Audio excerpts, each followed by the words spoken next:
realment crec que aquest fòrum veïnal, ja sé que aquesta paraula està molt suada, però és bastant històric. Per una qüestió, jo crec, bastant òbvia.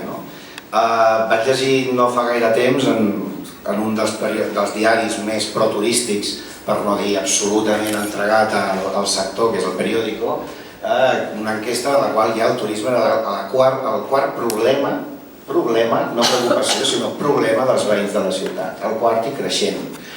I ho complementaven amb un d'aquells articles del Periódico dient com gestionar el modelo de éxito. Quan ja un modelo de éxito s'ha de gestionar és que ja veuen que allò no funciona i ja provaven de...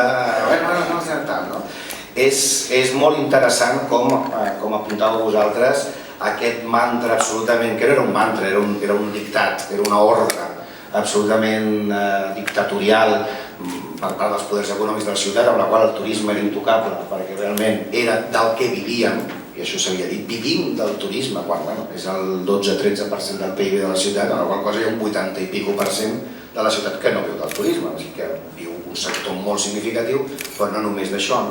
Doncs avui esteu trencant aquest mantra i l'esteu trencant de la manera que més por pot fer i generar els sectors dominants econòmics de la ciutat, que és a partir del fòrum veïnal, l'organització dels veïns.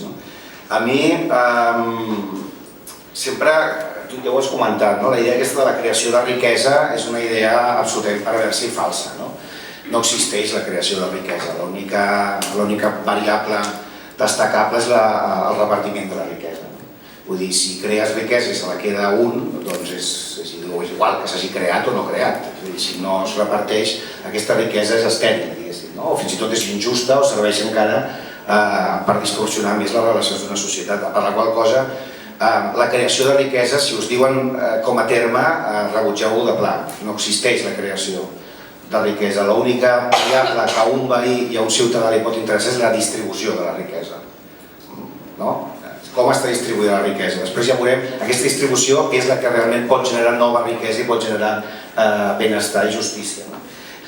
La lluita contra aquest turisme desmandat, el que portarà quan es guanyi, perquè és evident que aquest fòrum i els que surtin acabaran guanyant el relat i acabaran guanyant el domini del discurs sobre aquest tema, perquè és evident que això s'ha de fer sostenible, el que generarà és això, és una riquesa molt més repartida. És a dir, i aquí a Barcelona també estem veient com aquest turisme el que genera ja no és treball de qualitat o no de quantitat, però sí que genera una diferència de rendes.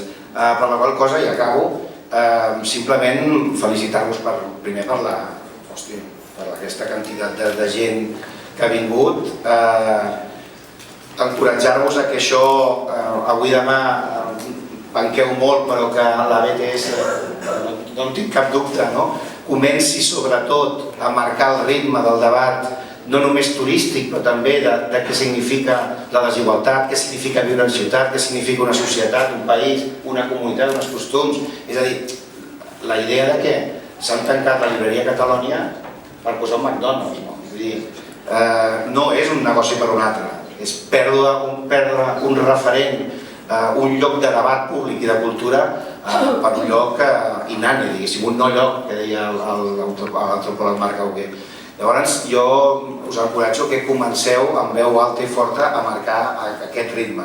El turisme és un problema, és el quart problema de la ciutat, és un sector que crearà riquesa quan el controlin els veïns i els pobles que hi viuen d'ell.